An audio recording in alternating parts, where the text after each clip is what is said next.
Well, good afternoon, everyone. Welcome to this webinar, Hydrogen Production and Usage in the Agrobusiness. My name is Niels Vissers and I'm your moderator for today. The language for today is English, but if you have difficulties with talking in English, you can also use your native language, and Katrin or I are translating then for you. Just let us know it in the chat or by unmute yourself. The webinar is organized by the Agropole project, a project that works on the cross-border network of North Limburg and Niederrhein. And in this project is Agrobusiness Niederrhein, Brightlands Campus Greenport Venlo, and Gemeente Venray work together on expanding the cross-border network and to stimulate businesses to connect to each other. We are doing this with methods like events, student workshops, and also subsidy possibilities, which is for Agropole the voucher program. If you want to know more about the Agropole project, you can have a look on our websites. From Agrobusiness Niederrhein is in German, or from Brightlands Campus Greenport Venlo is in Dutch. And you also can contact me or one of my colleagues in the project. If you want to have the email addresses or phone numbers, just let us know and we can contact you then. Yeah, today we have a very interesting agenda. We invited 4 speakers from the Netherlands and Germany to tell us more about the hydrogen production and usage in the agribusiness. And the webinar of today is recorded. So if you don't agree with that, please let us know. Yeah, and as I already mentioned, everyone is muted. And if you want to say something, just let us know by raising your hand or let us know it in the chat. Yeah, then I want to start with the first presenter, and that's Dr. Frank Koch. He works at the Energieagentur NRW, and he's going to tell us something about the role of hydrogen in the industry in the future. So the floor is yours, Dr. Frank Koch. Yeah, thank you, Niels. I just have to allow that I stop your screen sharing and allow mine. So just a second. You should be able to see it now completely. Yes, we see it. Yes, dear listeners, you might find it strange, but we were allowed to use German slides and speak in English. Of course, this is quite convenient for us. That facilitated our preparations. We are quite happy that we don't have to speak in Dutch, although I learned it a couple of years ago in a Volkshochschule in the evening. I've forgotten most of it, so it wouldn't be sufficient to spend the whole presentation and do it here in Dutch. But maybe later in the meeting, perhaps we can use both languages there. So I hope you will able to read most of the German words on the slides on the gesture, but as I speak in English, I think it should work.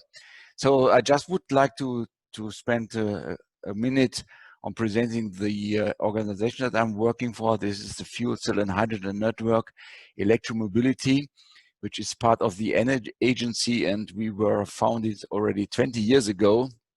And since then, we have launched numerous projects, as you can see here on the lowest bullet point, 140 in total. So this is a pretty high number, but I can tell you in these 20 years, and I've been with the network from the very beginning, I've seen all the ups and downs in the hydrogen sector that you can imagine. But currently it looks quite promising. So everyone is talking about hydrogen, and I would like to explain you how and why people do this. So let me start with the role of the hydrogen in the energy turnaround, and later on I would make some statements about facts and myths that are told about hydrogen on internet pages and on readers' comment and so on. So hydrogen is a very popular gas in the chemical industry. It's used there in enormous amounts, and hydrogen has a couple of advantages. For example, if we would use it as a fuel, it's completely untoxic.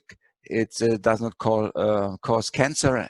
It's it is of course inflammable, but on the other hand, it's also lighter than air. So if you have a release of hydrogen somewhere, it always moves upwards, and then usually there's no more danger. But on the Earth, you don't find hydrogen. You always find hydrogen in chemical reactions by binding, so it's not free. So you have to produce it by certain ways.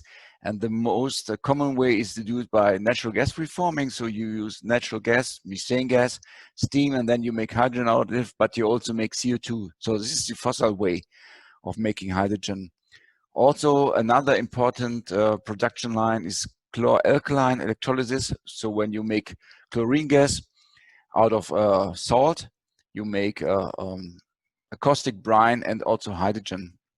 And huge amounts of hydrogen are produced worldwide. So it's currently 50 million tons, of which 2 million tons are produced in Germany, and one of them in North Rhine-Westphalia, as we have a very strong chemical industry here.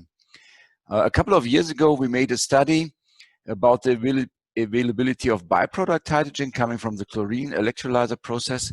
And it's always almost 12 years ago now. And at that point, we found out that we have enough hydrogen available to operate 300,000 passenger cars or 6,000 hydrogen buses with that.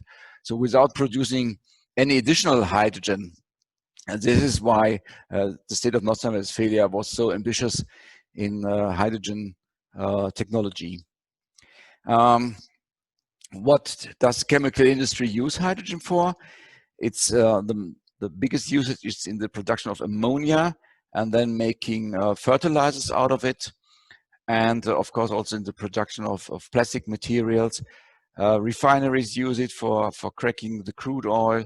The margarine industry makes margarine from plant oil by adding hydrogen. The glass industry, but also the steel industry is now looking into that to use hydrogen in the steel oven processes. And of course, later on, we also plan to make synthetic fuels out of the hydrogen. So why is it so important in the energy turnaround? That has something to do where this green energy is produced. And in Germany, it's mainly in the northern part of Germany, so around the coast. I think very similar to the Netherlands. But the main consumers of energy are in the urban areas, like in the Ruhr area or Frankfurt, Munich, Berlin. So we have to transport the hydrogen somehow. And if we really can fulfill our plans with regard to green energy production, we will see that we have much excess electricity than in the grid. And this amount is very significant. So 1/3 of this amount would be sufficient to make hydrogen for 20 million passenger cars. So this is 50% of the German passenger car fleet. And even if we would have many grids, the electrical grids, only 1/5 of this excess energy could be distributed. So we need an energy carrier that is much more capable than the electricity. And the second point is that there is an imbalance between production and usage of electricity if it comes from wind turbines and photovoltaics. And on this slide in blue, you see the energy production, and in red, the energy consumption. And everything that is in purple, this is the excess amount of energy. And this slide is already a couple of years ago, and at that point of time, many people talked about technologies for storing all this energy. And one idea in Germany was to use pump hydrogen. But you see this rectangle blue dot here in this purple area, and this is the whole potential in Germany that we have got when we take into consideration how the topography in Germany looks like. And I think in the Netherlands it's even worse, as you have even less mountains than we have got here. In Norway and in Switzerland, this is of course very important, but in Germany it would not help to solve these problems. So we need an alternative solution for storage and transport of energy. And this is why people invented this term power to X, or power to gas, which means the combination of all the important sectors: energy, industry, heat, and transport. And this is done by electrolysis, so using the electricity, split water and make hydrogen, oxygen, and heat out of that. And we have now a huge palette of colors. So gray means hydrogen from fossil sources. This is natural gas, or electrolysis with coal electricity. Green is electrolysis with green electricity, or reforming of biogas, which we will learn about today in the second presentation. Blue is reforming of fossil fuels with carbon capture and storage, and turquoise at the end is pyrolysis, another chemical process where you get solid carbon that can be stored in the ground, or you use it as an additional material for tires and inks. So here you see the transport capacity of hydrogen, which is 8 times higher than on the grid line. So you have the choice if you only want to see this yellow pole here in your landscape, or these 8 electrical lines. So this is, of course, one of the main arguments for hydrogen. And the other thing is the storage capacity that can be done in many ways. So you see these underground storages here, these tubes. You can use liquid hydrogen, you can use chemical hydrogen carriers, or you store it in underground caverns and salt caverns that we have in the northern part of Germany. And on this slide, at the bottom, you see a comparison. One salt cavern can store 240,000 megawatt hours, which is equivalent to 24 million power walls that is Tesla offering to its customers. So there are powers of 10 between these storage capacities. So this is why hydrogen is so important. And for the distribution, we have already started. We have this hydrogen infrastructure in NRW since the 1930s. It's connecting chemical sites. So this is mainly in the Ruhr area down the Rhine River, but this can be the starting point of a larger hydrogen pipeline grid, connecting whole Germany, but also connecting our neighbor countries. And there are already plans in place where we will get a hydrogen pipeline coming from Groningen to Lower Saxony, and then in the extension down to North Rhine-Westphalia. What can be done in the agriculture area?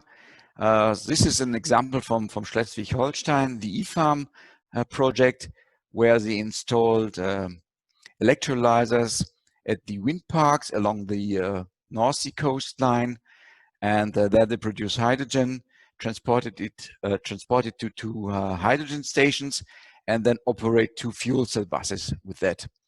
And this is how it looks like. This is a picture that was taken in the summertime. So you have the wind park in the background, and the electrolyzer and the compression compartment in the foreground.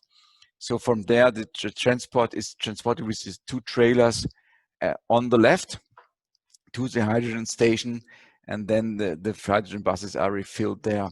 Of course, you could also imagine to refuel other vehicles with that, for example, maybe in the future, tractors, trucks, and so on. In Germany, but also in North Rhine-Westphalia, we have established a hydrogen roadmap. I do not want to go in all these details because this is these are many pages I could talk about, but it's mainly about hydrogen production, using it in industry, in transport, but also in the supply of energy to buildings for heating purposes, and so on. The governments, of course, want to create working places in the supplier industry and for the manufacturing of fuel cells, of fuel cell vehicles, and other installations. And of course, the main conditions are very promising here in our part of Germany. Here are some targets with regard to numbers of vehicles. So in 2025, the idea is to have 400 fuel cell trucks on the roads, a number of hydrogen stations, buses, and so on. But the challenge is that we currently face is that we don't have enough vehicles. There's not enough coming from the car manufacturers or truck manufacturers. Many things are under development, but on the roads you see only very few vehicles. Same is for the infrastructure. You can read the numbers later on. I don't want to go into details as the time is not sufficient to talk about everything. So here are two prominent examples from NRW. So we have almost 80 fuel cell buses in operation now, mainly in the Rhine area and in Wuppertal. The first garbage collectors have been brought to customers. And we have just launched an initiative of the logistic branch for fuel cell trucks. There will be a couple of workshops beginning of next year in order to motivate manufacturers of these vehicles to bring them to our state here. There was also the development of a mobile fueling station, so you have the chance to rent this truck, test it in your area. By the way, this is a truck that was manufactured by DAF and transformed into a fuel cell vehicle by VDL in Valkenswaard. And this mobile fueling station was developed here in NRW, also within an, I think within an INTERREG project. Yes, I see it here, H2Share. So for testing purposes, this is of course a first solution, but in the long term, you would need a stationary filling station. But for testing, it's very nice. So at the end, let me talk about facts and myths about hydrogen. One thing is the efficiency. Of course, people are right that compared to battery electric mobility, hydrogen is pretty insufficient or has a lower efficiency. You can see it here. If you bring the electricity directly to a battery vehicle, you have 69% of efficiency. If you convert it into hydrogen by electrolysis and put it in a fuel cell vehicle, you have 32%. And if you make methane out of it or synthetic fuels, the efficiency even decreases, because then you can only use this fuel in a combustion engine, which has a lower efficiency compared to a fuel cell. So this statement is in general correct. But what people sometimes say, that it makes no sense to rely on hydrogen vehicles or to bring them into market. This is of course nonsense, as you can see from this slide, because if you compare the CO2 reduction of fuel cell vehicles compared to diesel vehicles, you can see that you can even reach 80 to 90% CO2.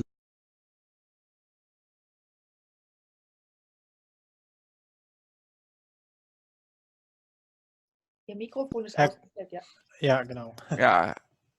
Have I done it by myself? I don't know how.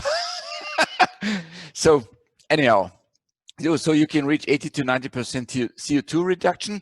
Of course, not as much as with battery vehicles, because you will still need energy for compression of hydrogen before you put it into the tank. But it's still very, very good. And even if you use natural gas to make hydrogen out of it, you would save 30 to 50%. And if you take into account that currently we have no CO2 reduction at all in the traffic sector, it would be a first step to move forward. But of course, in the long term, you should make hydrogen from renewable sources. A second point, hydrogen is extremely dangerous, even more dangerous as gasoline. And you cannot say it because if you take a look on German roads, there are 50,000 burning vehicles every year. No one cares about that. No one has stopped using a gasoline vehicle. The reason for that is if you have a leakage in your tank, all the gasoline is gathering underneath your car, and if you have a fire, it burns like hell. If you have a release of hydrogen from your tank, you would have a torch more or less, but not the whole vehicle would start burning. Okay, people say. In such a case, this is nice. If I have a dedicated release of hydrogen, it could look like that. But what in the case of an accident? And in order to deal with this, the German army has made some tests. On the one hand, of course, they made crash tests, but the army is also interested in what's happening if someone shoots on the vehicle. And you can see it here on the first video, where a huge caliber was used to shoot on the tank. You will see it in a second.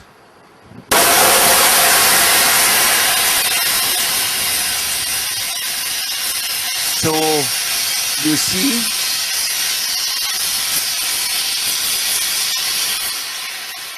You see there's only a small hole in the tank, but the tank does not burst. The reason for that is that you use composite material consisting of carbon fibers, and that protects the tank from explosion. And even if you have a fire under the tank, it would not burn because there is a safety valve that releases the hydrogen in a dedicated channel from the car.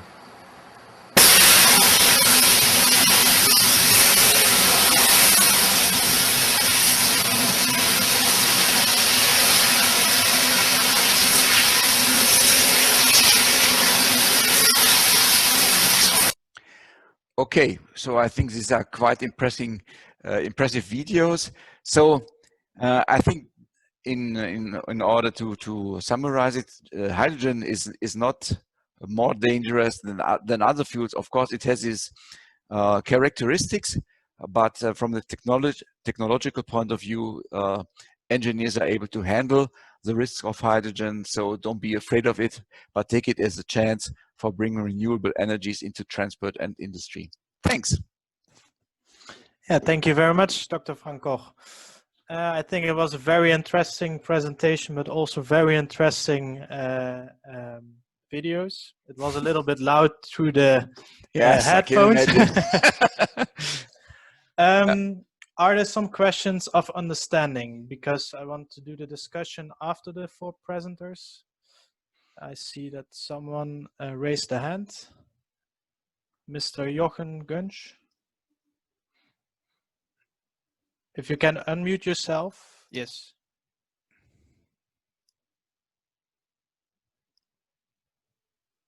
You're unmuted, but I can't understand you. Oh, thank you. Okay. It was applause. Yes, obviously. Yeah, best comment ever. So if everything was clear, then I think we go on to the maybe a remark. Of course, you can always contact me directly. You see my email address. So if you need support for your own hydrogen idea, you can always contact us. Yeah, and I would invite everyone for the discussion afterwards to discuss on this topic. Well, then we go on with the second presenter, and that's Maximilian Schleupen. He works at the RWTH Aachen, that's the University of Aachen, and he works on the topic biomass and hydrogen. And he is going to tell us more about the role of hydrogen in the supply of hydrogen. Yeah. So welcome, Maximilian. Thanks for the introduction. First, I think I've lost the rights to share my screen because I re-entered this meeting a couple of seconds ago. Yes, I think you can manage that. Yes. Also, Mr. Koch, thanks for the presentation and very entertaining videos at the end. I haven't seen them before and quite impressive. Thank you. Quite enjoyed that. Welcome. So, es sollte klappen. Versuchen Sie es nochmal. Yes, should be working now. Just a second, then it will be full screen. Right, full screen? Yes, I guess so. Yeah, so first, thanks that I can hold a presentation here. Also, it's the first time I'm having this in English. So I hope I won't lack any words, but I hope I'm prepared properly. So the topic for this presentation is hydrogen production from biogas. And that, I think, is quite an interesting topic, especially for rural areas, since you are, or some of you come from rural areas, you know, the biogas factory density is much higher than it is in the cities. So I think this can actually be a path to have green hydrogen in rural areas. So first, this is like, well, Mr. Koch already mentioned all the hydrogen strategies we have, so I will go over this slide very briefly. But what I want to say first is we are still at the beginning of this energy change. So we still have just a small portion of green energies in our total energy system. And one thing that is important is that we consider every energy source in the future so that we can actually achieve a 2050 aim of greenhouse gas neutrality in Europe. Then hydrogen, as we've heard before, or one thing before I dive into this slide, I'm actually a fan of electrolyzers, and I think it's a very good technique as well. But to explain a bit the differences between reforming from biogas and the advantages compared to electrolyzers, I have to include this slide here, which shows one of the disadvantages from electrolyzers. So green hydrogen for traffic, also a thing. I'm reducing the topic to applications in traffic here. Mr. Koch has shown that there are a lot more, but for the simplicity and also the decentral structure of our biogas factories, I'm reducing this presentation to hydrogen in traffic. And with everyone going to a pub from time to time, the discussion arises, a battery electric vehicle versus a fuel cell electric vehicle, which is better? And then the battery electric people say, well, you can use much more energy in the battery than you can when you use a fuel cell car. And this is kind of based on this efficiency slides here. Although this is just one portion of the story, I will go through this. When you have a battery electric vehicle, you have 100% of electricity from PV or wind energy. Then you have to transfer this energy through the land. You have to charge your battery. Then you have some losses, energy losses in your motor, and then some friction losses in your mechanics. So that eventually you can use about 70% of the electricity for the movement. When you have electrolysis as a hydrogen source, you also have the losses when transferring the electricity over the grid. You have some energy losses during the electrolysis, so that eventually you can only store about 67% of the previously produced electricity in form of hydrogen. And especially for the traffic sector, hydrogen itself is it has a low energetic density, so you have to compress it to eventually use it as a fuel, and therefore you lose a lot of some energy during compression. Then you have to produce electricity from the hydrogen again, which has also some losses, the motor and the mechanic. So eventually you can also only use about 26% of the electricity or the energy which was previously stored in electricity for your car movement. That's the start. We are talking about what hydrogen production from biogas. On the left side, you see this biogas cycle. We produce a biogas from plants or from leftovers from animals. And here in Germany, my numbers are a bit on German focus. Sorry for the Dutch colleagues or for the colleagues from the Netherlands. I guess that the numbers are similar in the Netherlands, but I'm not entirely sure about that. But in Germany, about 10% of the biogas is further purified to be used as biomethane. 90% of the biogas plant have decentralized production of electricity with, we call it a BHKW. I'm actually not sure what the English term for it. And what I'm talking about is to introduce another path that is also, you can also set it up in a container on your farm. And this is steam reforming directly from biogas to produce hydrogen. One thing to note or to say here is you don't have, or in some regions, you don't have a hydrogen grid. In NRW, in North Rhine-Westphalia, we have one. But as long as you have no grid, transportation or traffic sector is very interesting because you can use the hydrogen very close to where it's produced. What does it look like? The reformer is a reactor where our gas is heated to 850 degrees Celsius. For the heating, we need about 20% of the biogas. The other 20% of the biogas reacts together with water to produce hydrogen. We have hydrogen shift reaction at about 400 degrees Celsius. Eventually we cool it down, and then we have a PSA to basically, to remove the other gases from the hydrogen to get pure hydrogen. The heat losses within this process are perfectly to serve our biogas plants and heat the crops we insert there.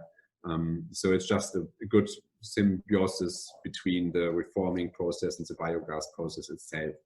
Another important thing from my point is this technology is not in an research state.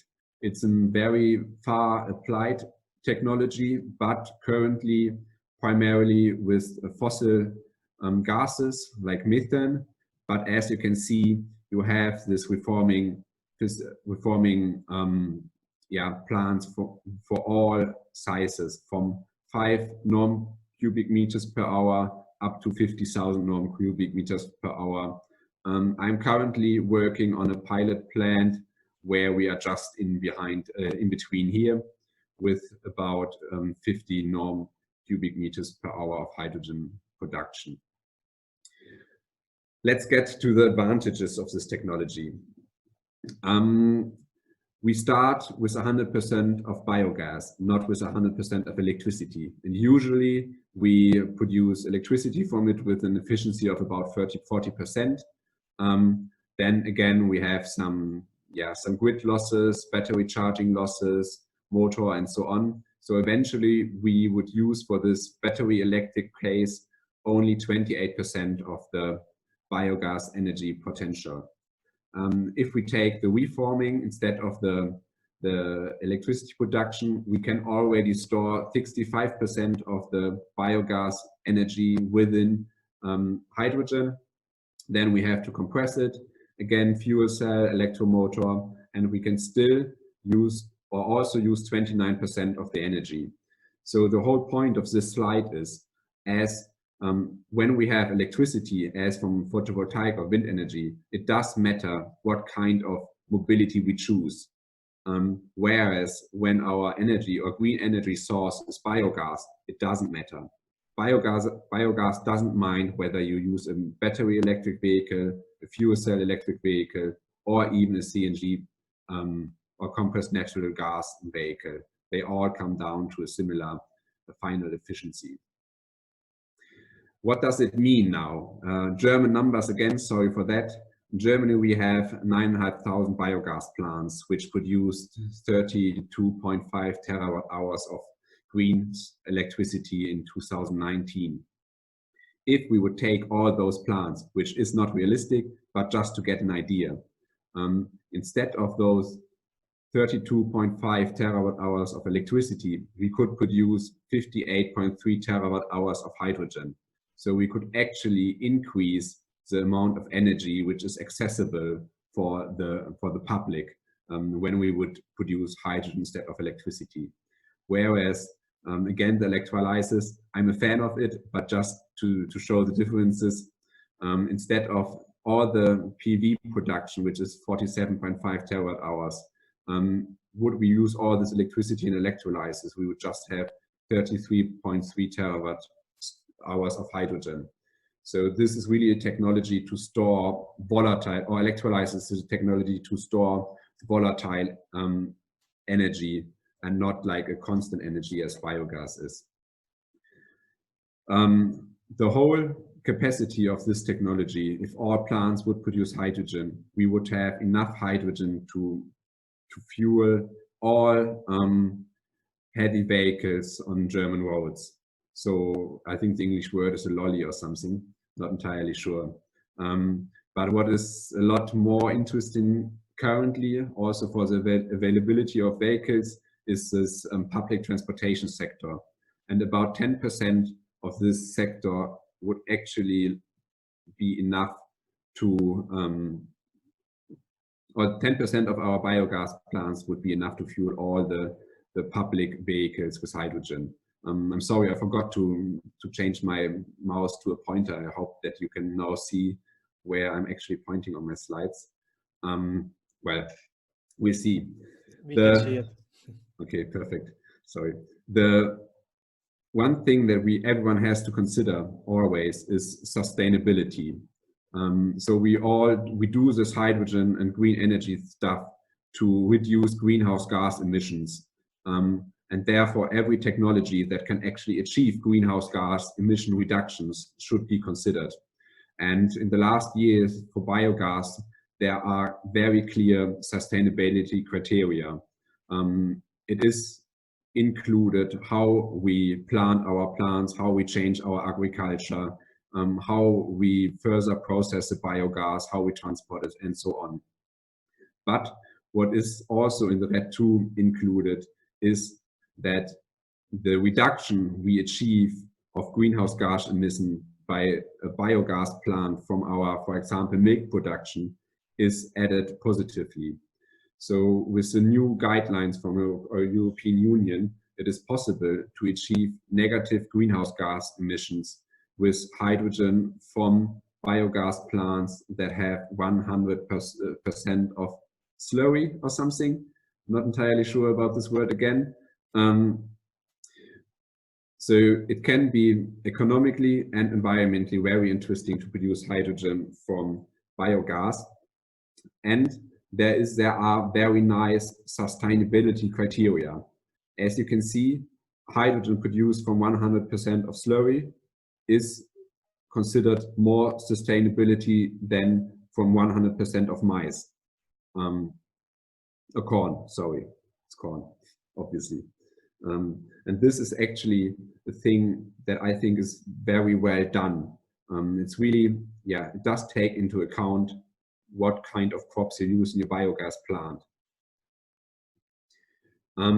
Also, the thing to consider is for electricity in Germany, I think we have about 50% of renewable electricity in the grid right now. So we are not close at 100%. Biogas plants do contribute to this number a lot. On this picture, you can see the installed electric power in biogas plants or the development of it in Germany. And there's no further development during the last years because this is related to the EEG or the money the people essentially get paid for their produced electricity or for their produced gas. This money was set for 20 years. So when they do not have an economic way to produce biogas in future, they will go from the grid and biogas plants will stop producing biogas. This is actually a trend in Germany. For the next year, the first, I think, 200 biogas plants are expected to go from the grids.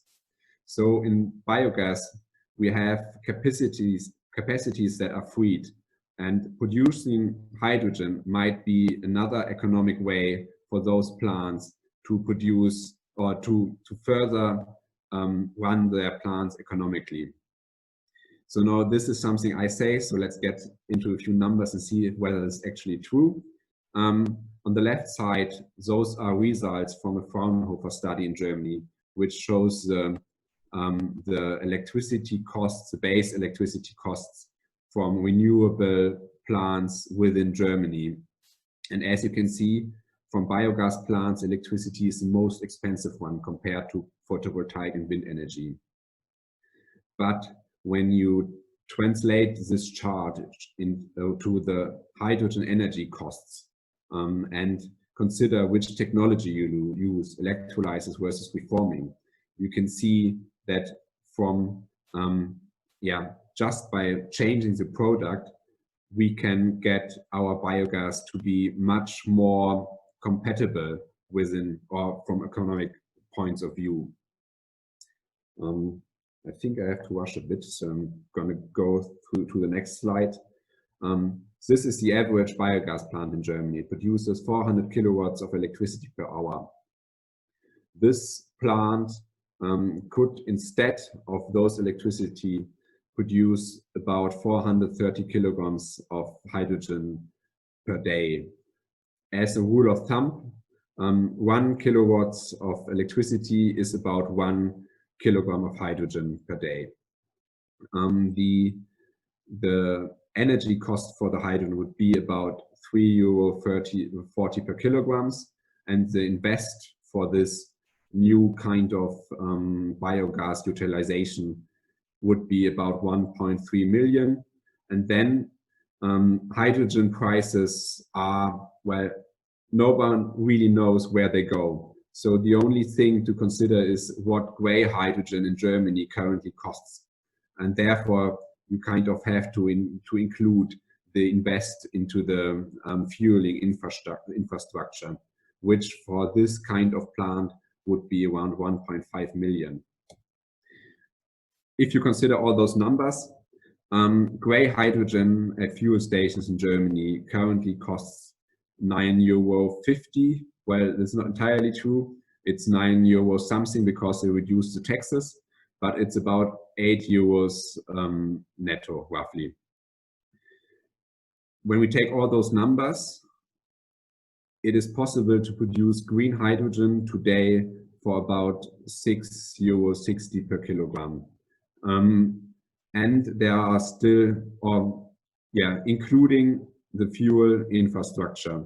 If, and this is the big if we run this plant for 10 years, and if we have a constant hydrogen takeoff, so people buy this hydrogen. And this is essentially what it comes down to. Hydrogen can be produced from biogas, and it has a lot of advantages because you can produce it constantly, independent of wind, independent of sun, and therefore both or all stakeholders have some certainty for their calculations. Also, it can be very economic, considering that in Germany at least there is a price for greenhouse gas emissions in fuels, and hopefully in future you will get some money if you produce green fuel with little greenhouse gas emissions. And one thing that I think is really important with biogas plants, together with a local fleet owner, you have a closed Wertschöpfung. Now I'm really struggling. So what I mean is, in a short, really in a close area, yeah? I thought there was a recommendation of the word. Maybe it's a value chain, or what do you mean? Yeah, kind of, it's a value chain. Yeah. So it's closed. So essentially, you do not have to have to do anything about certificates or stuff like this. You can just close the value chain within your within your framework, and therefore create a very sustainable energy source, for example, for your public transport in the city you are living. Last slide. There are, as Mr. Koch said, quite a few hydrogen projects already. We have about 80 buses in North Rhine-Westphalia already running on hydrogen. But most of those projects are based on leftover hydrogen which have some kind of fossil footprint. There are other projects in Germany as well based on, I call it leftover hydrogen. I don't remember the proper word from Mr. Koch before. But the thing is, in Germany at least, we have 9,500 biogas plants which look for new economic models to run their plants within the next 10 years. And the question is whether one of those biogas plants might be a hydrogen source for a sustainable regional project. Thank you for your attention. Thank you very much for your presentation. I think it was a really nice presentation about the opportunities of biomass in the hydrogen production. Also very nice to see a lot of figures which make it very clear, I think. I want to ask the audience if there are some questions of understanding, and otherwise if there are other questions, please hold them till the discussion. If there are no hands, then I think everything was clear.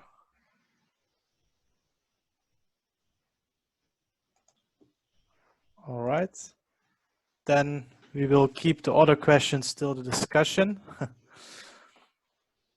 And then I want to go on with our third presenter, Manfred Limbrunner. Manfred Limbrunner is Director Sales and Marketing and the board member of the Bavaria-based proton motor fuel cell GmbH. Mr. Limbrunner's primary goal for Hydrogen Europe will be to promote Europe as the expert continent for the zero-emission technology and also to keep the necessary supply chain within Europe. With 20 years of experience in the fuel cell industry and professional networking skills, he wants to bring batteries and fuel cells as well as the supporting infrastructure together. So, Mr. Limbrunner, the floor is yours. Yes, thank you very much. I hope you can hear me properly.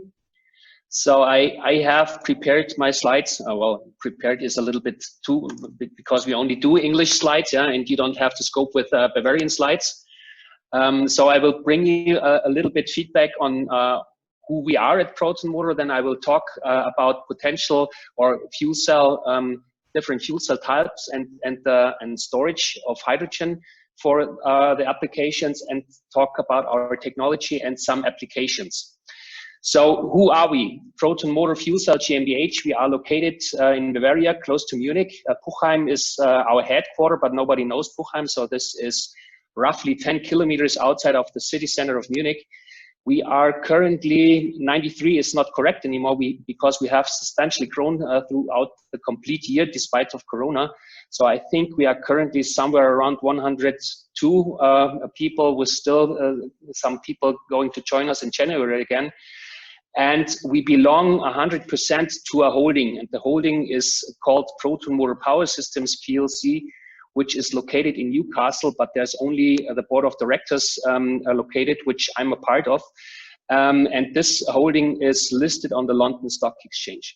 We still see ourselves as the only European manufacturer of long lifetimes PEM fuel cell stacks and fuel cell systems. What means fuel cells with lifetimes above 20,000 operating hours, and fuel cell systems up to 213 kilowatts of power with one balance of plant. So what you can see here, this is where we are located. This is our premises. We have at this premises the complete office, the complete development, test validation, system manufacturing and stack manufacturing, both manual and automated stack manufacturing. And we will have, or we will increase the manufacturing capacity, because we currently seem to run out every week from space. We have quite a long history. Yeah, so we started already in 1994 with the fuel cell stack development within our mother company. It was called Magnetmotor.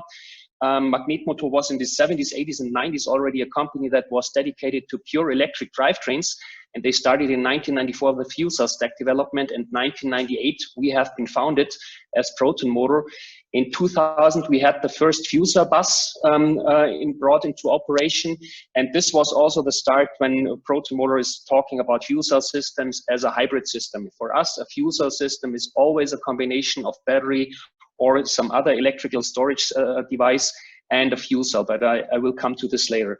Also, we have been, which is, I think, forgotten over the last 20 years, the world's first with the forklift in operation for 3 years in Munich airport. We did 2 more in 2005 and 2007. Unfortunately, in Europe, there was no interest, no funding available. So more or less what Plug Power is doing, we did already 20 years ago. The same was with the first fuel cell operated ship that was in operation for 6 years in Hamburg.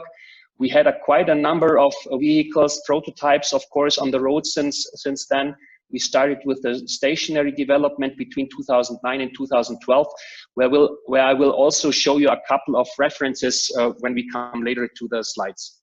Now, talking about different fuel cell types, there are types, basically, I would say 5 major types. AFC, PEM fuel cell, which are more or less fed by pure hydrogen, and then we talk about the so-called high temperature fuel cells. The fuel cells that currently have the most, or when you talk about fuel cells, are the PEM fuel cells, which we are doing at Proton Motor, and the so-called solid oxide fuel cells with very high temperatures. The difference between these fuel cells are that the PEM electric fuel cells, what we are doing, is very dynamic. You can start-stop cycle them, whereas the SOFC fuel cell is more or less you switch it on and then it should run continuously. So it's very good for long lifetime if you want to feed from reformated gas, where you don't have to where you don't need high purities on hydrogen. When we come to the question how to store hydrogen on board, or store, let's say, hydrogen for our applications, there are basically all of these possibilities. So we talk about compressed gases hydrogen, where there are these, at least in the automotive sector, 350 or 700 bar. Of course, for stationary, you also have 500, or the steel bundles you can talk of. But when we talk about the automotive or mobility applications, 350 or 700 bar is the standard, where we see that 350 bar is for vehicles where it's more related to costs and not so much on energy or power densities, because the 350 bar has bigger advantages compared to costs, whereas the 700 bar are still very costly and will come down by price only at a very high volume. But of course, you can store with higher higher energy densities, which is necessary, especially for passenger cars. Then, of course, liquid hydrogen. Liquid hydrogen has the biggest advantage in energy density. But of course, you always have to deal with possible boil-offs if you don't use the hydrogen. And also what is coming up again are metal hydride storage systems, which have also advantages on energy density, not as quite as big as on liquid hydrogen. But here you have the advantage that there are no losses when you store the hydrogen. And then the last two are liquid organic hydrogen carrier, you may have heard of, or ammonia. But we see for the last two, there are still some developments that have to be done in order that they can work with, at least with our fuel cell technology. But we at Proton Motor have already gained experiences and brought our systems with these hydrogen storage systems into the field, the ones that you see now covered in blue. And when we talk about our fuel cell technology, because we have, let's say, a modular fuel cell stack set up, we have two different fuel cell stack sizes, that are PM200 and PM400. And here we can more or less, in the PM200 is the stack with lower power, and we can modular upgrade it in 2 kilowatt steps, whereas the PM400 is the biggest fuel cell stack that we have, and here we can upgrade it in 7 kilowatt steps. And beyond the 71 kilowatt, which is the biggest fuel cell we have, we more or less talk about multi-stack systems, meaning that you connect stacks up to 3 stacks electrically serial in serial, and can achieve up to 213 kilowatt. And beyond the 213 kilowatt, you more or less multiply these fuel cell systems, and then there are no restrictions in power. Our fuel cell stacks are completely integrated with the complete media supply. We have an electrical integration on the back. It's completely covered, explosion tested, has an IP class of 65. And where we are unique at Proton Motor, I think worldwide, you can install our fuel cell stack in 2 ways, horizontally and vertically, which gives you more freedom for packaging. Then we have around our fuel cell stack, we have a fuel cell kit, so to say, with validated system components for hydrogen, for air supply, for cooling, for power electrics. And all of these components are control-wise integrated in our controller. This is the hardware developed for us according to our specifications.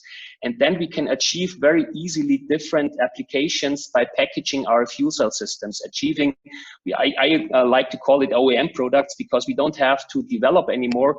More or less, it's just a packaging, and then it's more or less a parameterizing of the control system and not a development task anymore. And what we then do, because concentration on this broad market focus is a little bit hard to say, but more or less what we are addressing the markets are stationary, automotive, rail, and maritime. Out of all these markets, we currently have orders which we supply. Stationary, we see UPS systems, uninterruptible power supply systems, and now it's going also into seasonal energy shift or grid stabilization, and also grid-independent power supplies.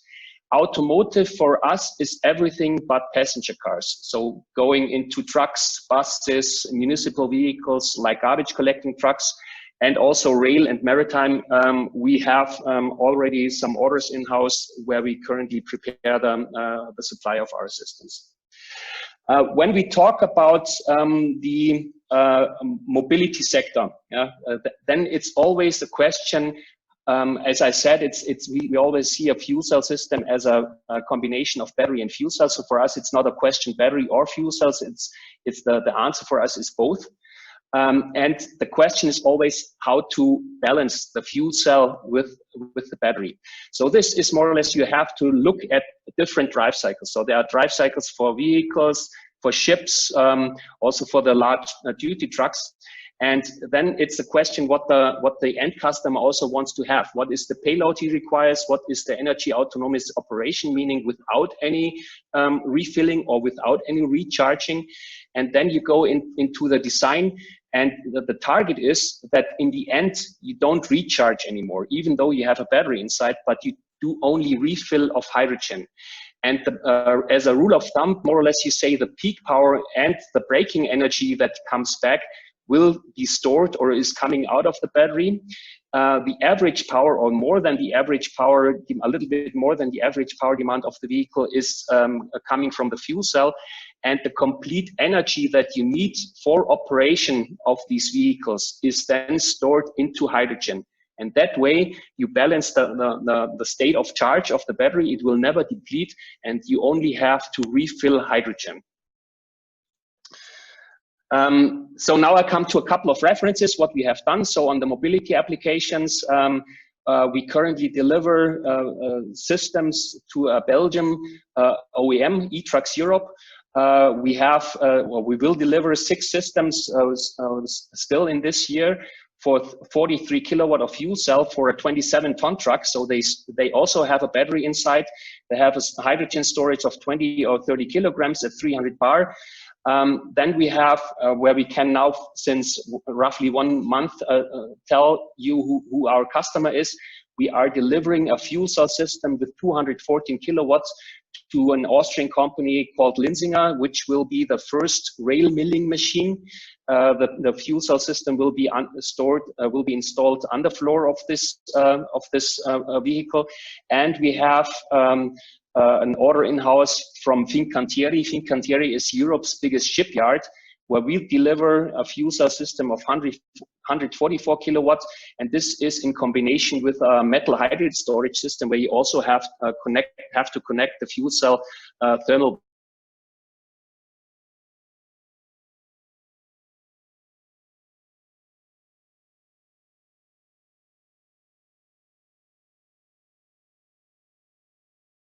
frame, which is available in 4 different power levels.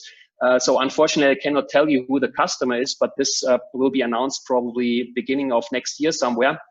And we have, this is a project, 2 projects where we have supplied this module into completely energy autark homes in Switzerland and in Italy, where the hydrogen is produced through solar, or in Italy through hydropower locally on site, stored, and then at times when you don't have enough power regenerated, then the homes and houses are supplied electrically and thermally through our fuel cell system. And the same is, we have an order in-house. I think it went out today or this week, where we have from the company Vonovia in Bochum an order for a 36 kilowatt that will completely power a housing block, like in these two systems, in these two applications I just currently told you. And then going into bigger powers, where we have a grid stabilization or peak shaving, where we supplied roughly 3 months ago to a company in Rostock called Apex, a container with a 400 volt AC grid connection with a fuel cell power of 178 kilowatts. So they also locally produce the hydrogen and use the hydrogen in times when they don't have any regenerative hydrogen production on site. And what we also have in-house is an order from Shell New Energies, where we will supply a container with 129 kilowatt fuel cell, and of course a battery, completely grid independent, to power them. They call it a transportable hydrogen refilling station. So I hope this gives a little bit of an overview of what is possible. And what we currently do is we focus very much on industrialization. So we have an automated stack manufacturing machine in-house since last year, which puts us where we can produce currently up to 250 megawatts of fuel cell stack power. And with increasing market demand, we will upgrade this machine. So going to 1,100 megawatts, which is very easily can be done. And when it goes further, then we also will increase the value into proton manufacturing value into proton motor, and also can come to higher numbers. Yeah, this was a very fast run through. I hope it gives a little bit of an insight what we do and what possibilities of fuel cells, which are the consumers more or less of the hydrogen. So, and if there are any questions, just let me know. Thank you very much, Mr. Limbrunner, for your presentation about the different types of fuel cells. I think this was again another aspect of hydrogen production. I think it's a very interesting topic by seeing those three presentations already. Well, this was all in Germany, the last three presentations, and we have one presentation left, and that will be from the hydrogen in the Netherlands. Maybe first, if there are non-questions of understanding, then I think we can go on. I do have a question. Yes. Good afternoon. My name is Peter Hermans from the Netherlands. I have a question for the last speaker. I hear a lot of stories that the applications for hydrogen is much more in trucks and buses and in stationary and marine. Can you say something about the personal cars or the PKW market? What is your vision on that?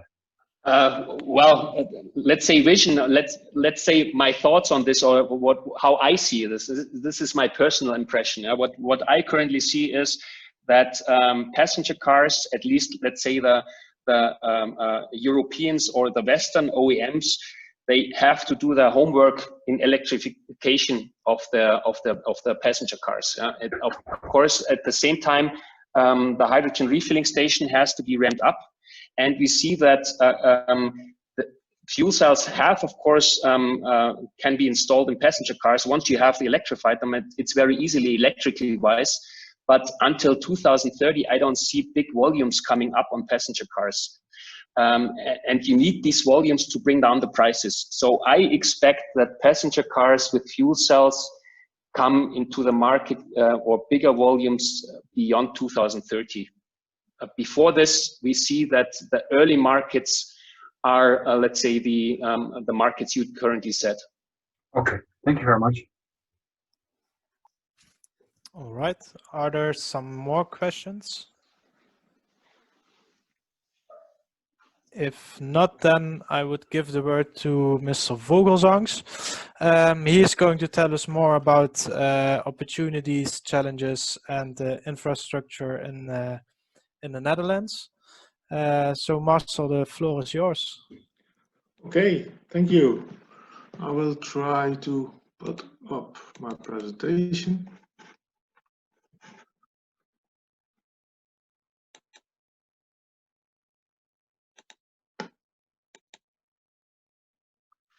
You can see it all?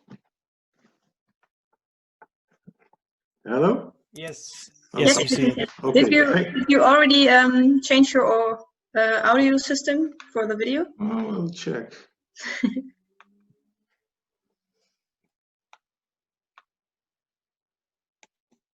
What's a good tip? Yes, okay.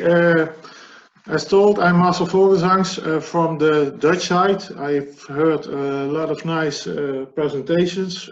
Thank you for that, my German colleagues. My goal is not to bring you things about products, but I want to tell a little bit about hydrogen production and use in the agribusiness and about the Dutch side. I have made a little schedule. I want to resume the mentioned techniques on my level, the background about the Dutch situation, about energy transitions, and why hydrogen is necessary, developments on the Dutch side, and opportunities for the agrobusiness. What the colleagues already told, on the left side you see the goals which you can make hydrogen. We can make it from coal, oil, natural gas, biomass, already told, sun, wind, and the conversion techniques to make hydrogen. On the right side, also already told, we have got gray hydrogen made from steam reforming, blue hydrogen also made from steam reforming, but then we capture the CO2 in the ground on the old oil fields or somewhere else. And the last one, the green hydrogen, we make from water and electricity, hydrogen and oxygen, already told. Another one is turquoise with pyrolyze and also already mentioned, and the purple one from nuclear power. Yeah, the colleague for me is an expert, so I tell it on my level. Operation of a fuel cell on the left side, how it works, water in, oxygen in, it goes to the PEM membrane from PEM technique, and we get electricity and water. The electrolyzer works exactly the same, only in reverse. So the techniques are both the same for as fuel cell as electrolyzer techniques. On the right side, you see also the most frequently used techniques, PEM, AFC, and SOFC. And what also is important is the heat lost by PEM, and there is also the thing we can make more effort. Applications of hydrogen, storage of energy and transport, industry. I will go quickly through it because the colleagues told a lot about it. Industry, high temperature process, think about the glass, stone, steel and chemical industry, mobility and heating of buildings. Already also told is that the gas transport is the most cheapest and efficient form of transport in relating to electrical transport. It's a thing a lot of people busy with the energy transition not think straight about. Then I shortly mentioned the efficiency improvement options, where there can be efficiency improvements in the purity of the hydrogen, because now for the fuel cell and electrolyze technique we always use 99.9% pure hydrogen, but if we use it for industry and heating, it's not necessary. Change approach is really a thing where we can make big steps, view and link all processes, so couple the solar and the heat together. Linking different production techniques, also mentioned by a colleague. Do not only look at solar and wind, but also use biomass techniques turquoise, link those techniques, and so we can make 365 days a year our energy. Both central and decentralized networks are necessary in the future. It's not only the standard gas unit network but also decentralized. The next is produce at the right and most efficient time. When the electricity is cheap, the hydrogen is cheap, and increase production capacity. Now I tell a little bit about the Dutch situation, how it is in Holland. The Dutch situation, if we have the transporting of, look at the transport of energy in 2050, if we double our electrical network, we only can transport 40% of our energy through cables. Therefore, hydrogen and molecules networks will be very necessary. This is also a table some colleagues told, that's the energy consumption during the year.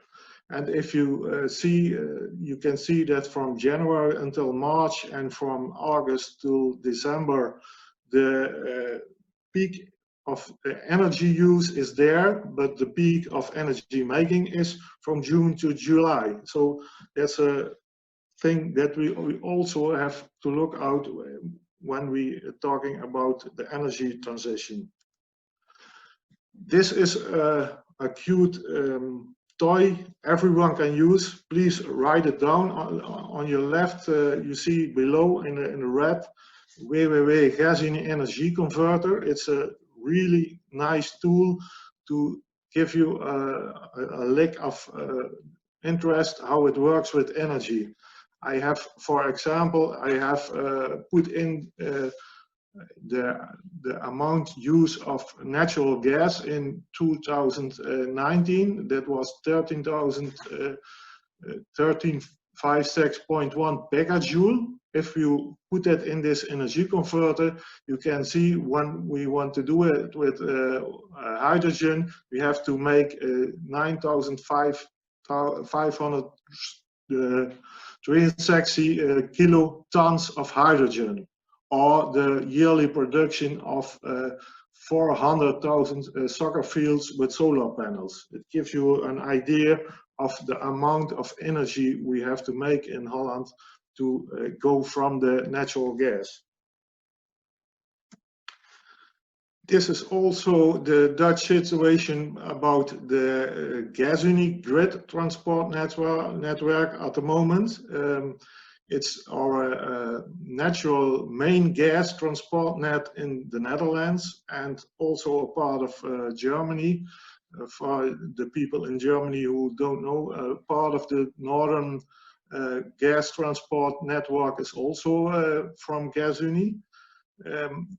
It's a very unique system, and it can be unique during the coming energy transition, because when you look at it well, you can see that the yellow lines is the high caloric network, and it's a circle around Netherlands, and the gray is the low caloric gas network, the gas which also goes to the houses. And in the future, we can use one green gas network for biogas, methane gases, and one hydrogen gas network. And to give you some figures on the left side, on the Dutch part, we have about 12,000 kilometers of pipelines between 16 to until 48 inch, which is a 1.2 meter of diameter, with a pressure from 40 to 66 bar. It's also a big buffer. We have got 1,100 delivery stations in the Netherlands. The delivery stations are the points where Gasunie gives the gas to the local energy companies or to the big industries. We've got 40 points of exit to go outside. We have 10 compressor stations to pump up the gas pressure with when there's big amounts have to be transported. We have one LNG peak shaver, we have one LNG terminal already, so we can already bring in liquid gas. And we have one big gas storage plant that's in Zuidwending with the salt caverns to fill them with gas. That's the current situation, but we can use this in the future to transport our new energy. That brings me to the next thing. Why is hydrogen necessary for the energy transition?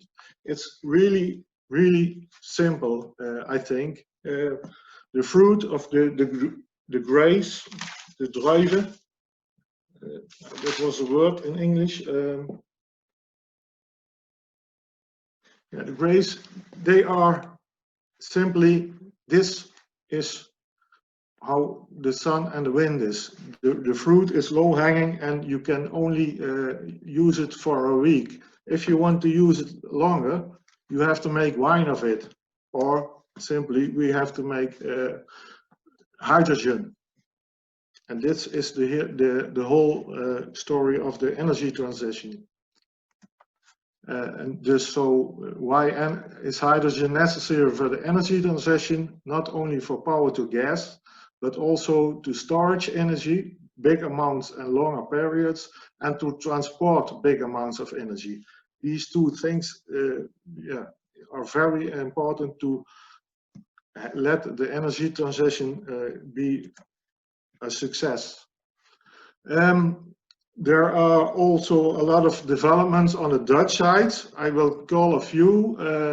Already mentioned is the backbone. The backbone is one of these pipes which will be used in the future to transport hydrogen through the Netherlands. And the idea now is to couple the 5 big industry clusters from Holland, and you see already some pipes are going to the Ruhr area in Germany. So also a coupling to Germany is already made. And do you think it is far away? No, we want to transport the first gas into the grid in 2026. So that's not really far away. The projects, I would not go on mention them all, but this is a project list in the Netherlands. You can see it goes from wind parks in the North Sea up to filling stations in the country to the big and small projects. One kind project is hydrogen in a Dutch residential area. They are building a new housing block with a complete infrastructure for hydrogen, and the houses they warm with hydrogen, and they make a gas delivery station with hydrogen. We will start with tube trailers, but the idea is in the future to couple this region on the backbone. Last week, Camelot and RWE introduced their project. They want to make hydrogen from plastics with pyrolysis technique and get the energy for Camelot in there, and they hope to spare 200 million cubes of natural gas. That's a big project which Camelot wants to start with RWE, also a Dutch-German development. Already up and running is the waste gas of Douw Terneuzen is brought to Jarasluiskil, and Jarasluiskil does make kunstmest, fertilizer from it. It's the 12-kilometer pipeline, and it's operational since 2018. It was an old gas pipe, and the energy amount you can see, it's a reduction of 10,000 tons a year CO2, less hydrogen transport on road, and compared to an energy loss of 3,000 housing. Opportunity for the agribusiness. I will let you see.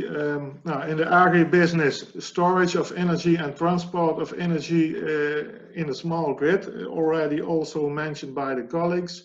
Wind, solar, biogas, we can make hydrogen, we can store it, and we can make power of it. Also used in the hydrogen, you see the picture, renewable energy, electrolyzers, can be PEM. We can use it by cars, and we can storage it to gas, and we can use it as heating for the boilers and the industry. And I cannot mention it enough, when the electricity is cheap, the hydrogen is cheap too. That's a very good thing to think about. Mobility, also already mentioned, we can use it by cars, trucks with fuel cell techniques, heavy duty transport, fuel cell. What you see here is a tractor from New Holland that is not with fuel cell technique, but it's injection of hydrogen in the diesel. I don't know if it's going to be the point, but it is an option. Emergency and power aggregates supply, also with fuel cell. This here is a static fuel cell, which is on the picture. It's not usable for aggregates. Then you should use PEM aggregates. But you can, when you have to use your water pumps on the fields, you can also use aggregates with fuel cells. Then the last one is heating of building and greenhouses. You can use hybrid technique. Hybrid technique is a heating boiler combined with a air heat pump integrated with a boiler. And this you can buy today on natural gas, but it is also ready to burn on hydrogen. You can put another burner in, and then you can buy tomorrow, when you have to place in a new boiler, you can put in this hybrid heating, and later on, when you have got hydrogen, you can switch the burner and you can go on with the same toestel. Further on, burners for boilers in the greenhouses and for the industries. These burners are also ready. They can go from 100% natural gas to 100% hydrogen gas. I want to as I told, I'm not only working with MV Energy, but I'm also at GasUnie, and at GasUnie we have made the first green hydrogen production in the Netherlands. It's a plant in Zuidwenden, in the northern of the Netherlands. Here are the figures, but I think I can better let you see the film about it. It tells more than my bad English, of course. I hope you can hear it.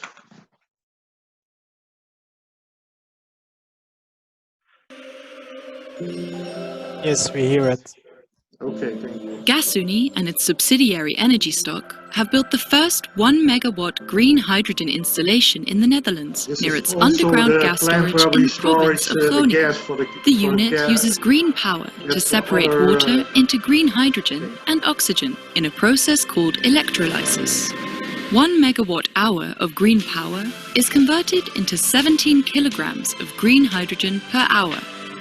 To achieve this, around 3,600 solar panels are being installed on the storage site.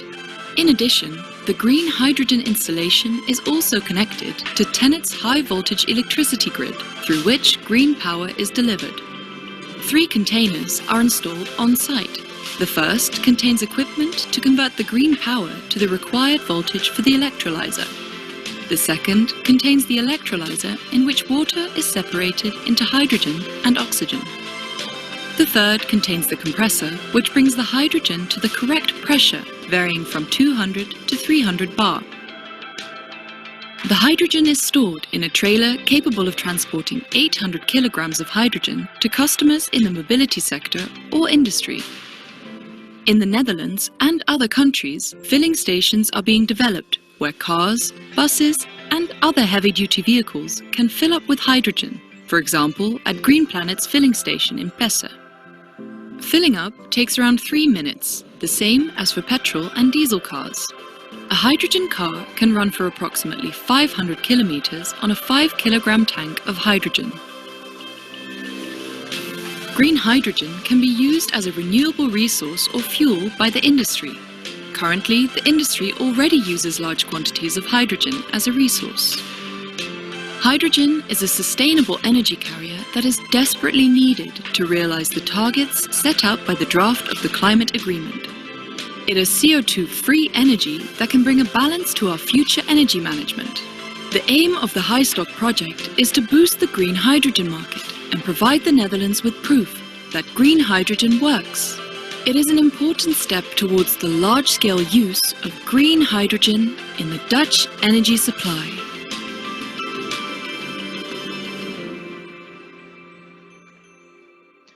Okay, that was a small film of the hydrogen. These are the things we hope we can help you with. And at last, I want to show you a vision of the Dutch side of TenneT and GasUnie and the Dutch government. It's also a film about the future coming energy grid. I hope it works also.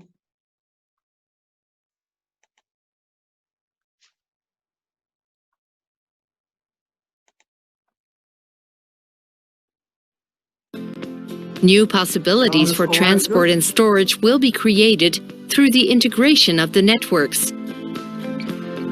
Sustainable gases, such as hydrogen, can be produced using green electricity. These can be transported through the existing gas network to, for example, industries in the Netherlands and Germany.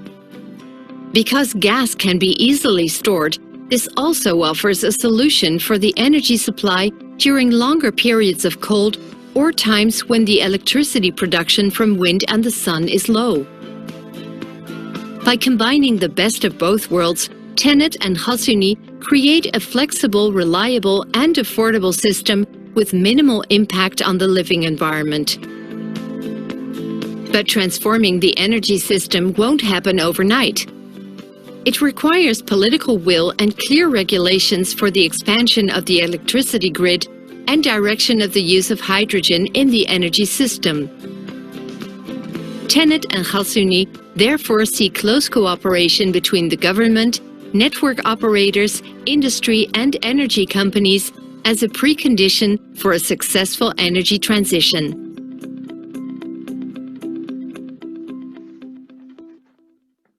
Okay. Thank you all. Thank you very much, Marcel. I think it was a very nice presentation about the hydrogen production in the Netherlands. And for me, it was good, understandable. Yeah, well, now we had the 4 presentations, and Dr. Frank Koch told us something about hydrogen in the future energy industry. Maximilian Schleupen told us something about the biogas in relation to the supply of the hydrogen. Mr. Manfred Limbrunner told us something about different types of fuel cells. And Marcel Vogelzangs told us about the situation in the Netherlands. So I think we have a lot of we have a lot of new information, and I can imagine that there are some questions. Are there some questions where you want to discuss with? Otherwise, I will start. Well, I had one question about the different type of fuel cells, because at first I didn't know that there were different types of fuel cells, but maybe Mr. Limbrunner or Mr. Vogelzangs can tell me more about it. How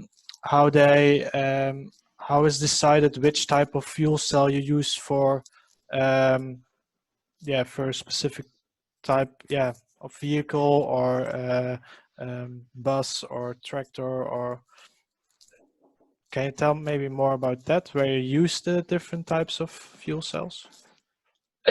Yeah, if I can answer, I think for all, let's say, that is moving on or off highway, the best choice are PEM fuel cells. It's because PEM fuel cells you can operate dynamic, in power dynamically, and also you can stop cycle them. Whereas high temperature PEM fuel cells, you cannot stop them that easily, and you also cannot run them dynamically. Okay. And maybe a short adding, that's also the same with if you want to use it on the grid by peak shaving, you better use PEM fuel cells. If you want to make 365 days a year a constant load, and you better use SOFC. I think I said it good, Manfred? Yes, that's correct. So, and the last one would then be for a static fuel cell, like producing energy for a house or something. Yeah, that's a bit of a not easy to say question, because more or less, I mean, there are PEM fuel cells that are installed houses as well. Yeah? But what we see, if you want to do decentralized energy production, like I explained with the houses we have done in Switzerland or in Britain or in Bochum now, where you have solar or whatever on the house, you can power the house with when there's sun available through the electricity. But when it's gone, then you need, let's say, store the excess power, and then you can repower the house thermally and electrically with a PEM fuel cell. Whereas if you want to connect it to the gas grid, let's say to natural gas, then maybe also you use SOFC fuel cells, but then the focus is more on thermal supply and not on electricity. And I think there will be maybe in the future also a shift. I think in the future, whatever the future is, how far in the future it will be in the next decades, it will go in the direction of electricity everywhere, and we will come away from combustion. Okay. Thank you for your answer. I also see that there is another question from Leo, I think, when I say it right. Is there any facilities where hydrogen is produced from sewage treatment plant or wastewater? And I think this question goes to Maximilian then, when I'm right.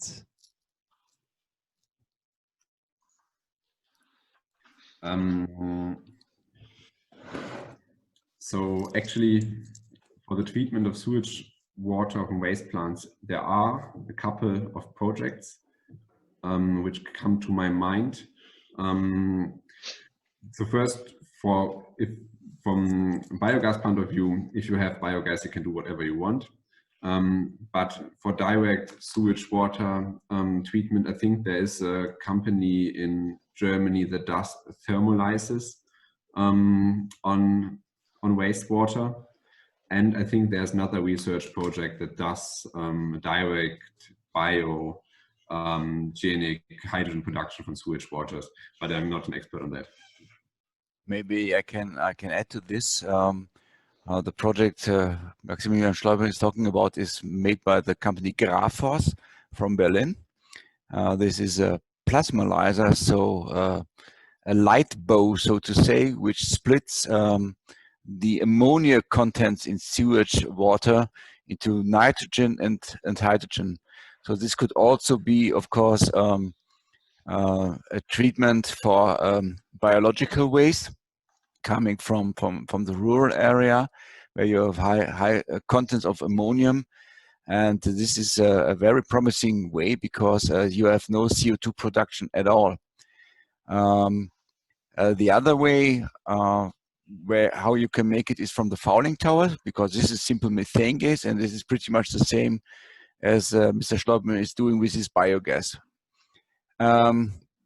Using hydrogen on wastewater treatment plants, there's also another concept, but there you don't make the hydrogen from the wastewater, but you use hydrogen, or more or less the oxygen, when you have an electrolyzer, for example, at a wastewater treatment plant. you can use the oxygen that is coming from an electrolyzer to put it into your bacteria basins, because then you don't have to blow air anymore through them, but can use pure hydrogen, which would reduce the energy amount that you need for the ventilation. This is a concept that is currently made in Nuremberg at a wastewater treatment plant, and the hydrogen that is coming from the electrolyzer is more or less the waste product there, which is then given to other users, maybe a filling station or something. But there, the bigger interest is in the oxygen. Thank you. Leo, is your question answered by this?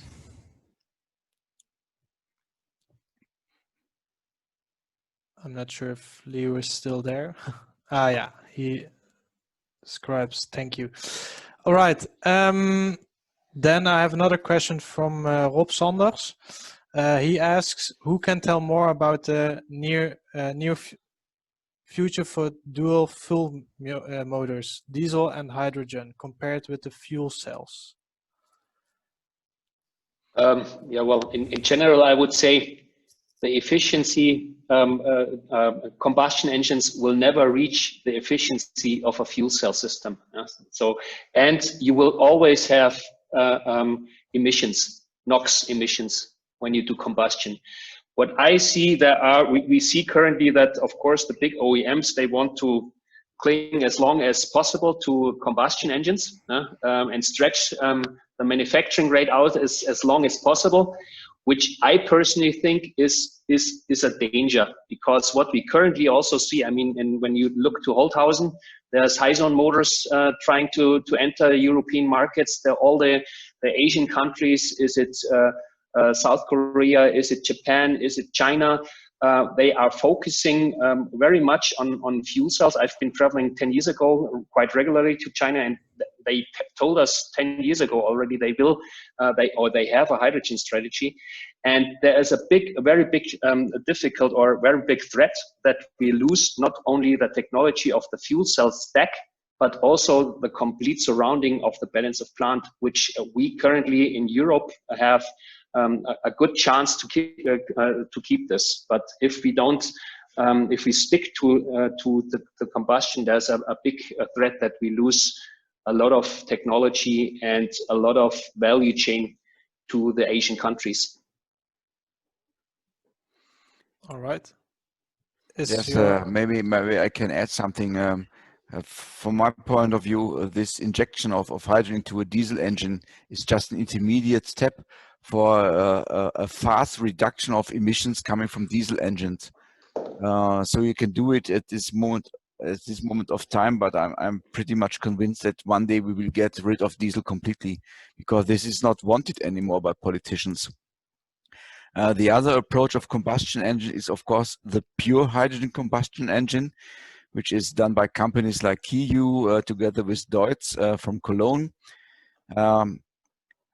I think this is also an intermediate step, because this combustion engine does not have the advantages of an electrical engine, especially when it comes to noise reduction and so on. And of course, you still have emissions as you have from any combustion process. Nevertheless, I think it makes sense to try it with combustion engine at this point of time, because it increases the demand for hydrogen. So everyone is talking about the production of hydrogen, but currently the need for hydrogen in the mobility sector is not as big as the production projects promise us to give. So and that also an advantage of the combustion, and that the need for a very clean hydrogen is not as big as compared to a fuel cell. So a combustion engine can deal with any grades of hydrogen, even with low purity. And if you have processes, maybe for example from pyrolysis, or if you take it from a liquid organic hydrogen carrier as a storage, then you don't have to make so many efforts for cleaning the hydrogen compared to a fuel cell. So from economical aspect, it's good or acceptable to have combustion engine as an intermediate step, but in the long term, I hope that we will only have fuel cells because they are much more efficient and get most of the hydrogen they are using. Thank you. Rob, is your question answered? All right. Maybe it's more interactive when, if you want to, you're not verplicht. How do you say it? Forced? Yeah, you're not forced to ask it by yourself, but I think it's maybe more interactive. And then I start now with Eurofleurs. The question is it a long way for using hydrogen to heat glass houses? So maybe it's nice when you turn on the camera and turn on the microphone, we can discuss a bit.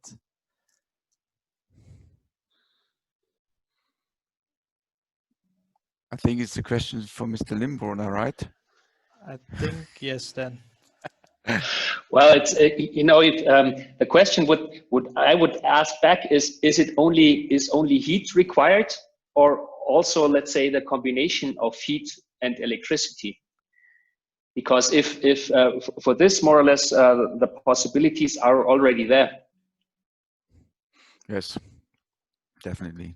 And the price of hydrogen is much too high today to use it for central heating only. You have to combine things, I think.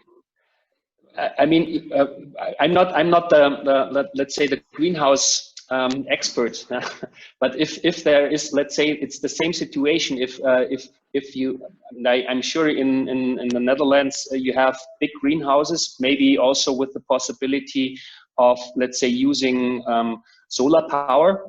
Then there's the possibility to do on-site hydrogen production and make yourself more or less autonomous. But of course, it's an investment topic. And what I think the difficulty currently is that the costs are very high because the volumes are very low. But for this, we need, I always say, we need the support of the politicians, because we need more or less market introductions so that, let's say, the early movers or the early adopters don't carry the complete financial burden. Yes, good point. And of course, the glass houses also need lots of electricity. When you drive through the Netherlands at nighttime, you see all these lighted glass houses, yeah, with this golden light coming out of them. So if you would store the solar power from daytime, as you suggested, Mr. Limbrunner, then you could use the fuel cell for making the electricity for all these lights at nighttime. So they could become more or less autark. That's currently also in Germany. There are a couple of communities that have sewage burning installations where they produce a lot of excess energy, and they also install currently electrolyzers to produce hydrogen for powering their buses and trucks. Because I've heard more or less there's within these companies under threat, it's forbidden to shut down the light, because if they feed into the grid, they have to pay. For greenhouses, there's another thing. They want to use carbon dioxide for the growing of the plants, and that's also a thing. And then you can do that with hydrogen, but an option should, if it's only heating, then hybrid solutions, hybrid boilers with heat pumps should be more or less economic value. Better than only heating with hydrogen, but then you can better use the biogas from our other colleague, because then you can also use the carbon dioxide to let the plants grow. I think the question is also what is the efficient the energy you need, because then we have to start the discussion, where's the hydrogen come from, or how is the, let's say, the transport of hydrogen going there? Because I expect if you talk, again, I'm not sure about the energy consumption of a greenhouse, but then we talk probably of big power for a greenhouse. Then it's not the question of fuel cell power. The question is of energy storage through hydrogen. In the northern of Limburg, in North Limburg, there are a few big energy projects going on with wind, solar power, and therefore that's what I meant with make a chain, couple those projects to fuel cells techniques to make hydrogen and bring the heat to the greenhouses. Then the 30% of loss you bring to the greenhouses, and you can heat the greenhouses. Therefore, you have to make a chain, and not only think in the heat for the greenhouse, but in the big picture. And then the efficiency goes up. And that's what we have to do. And also in Germany, a lot of electricity is not used because the grid can use it. At that moment, we can make free hydrogen and free heat. And that we should be doing smarter, I think. And also through producing hydrogen through electrolyzer, you produce heat again. Yeah. So it's more or less then it's a combined process. Yeah, and if you then look at the numbers of losses, then you bring back the losses because you use the joules, and therefore I had in my presentation, please think in joules and not in hydrogen, not in electricity, but in joules. All right, thank you. I think then the question from Eurofleurs is also answered. I see there's one question about the company which uses plasma, but Mr. Schleuben already answered it in the chat. I don't know if there are any more questions. Maybe also from my colleagues if they have questions.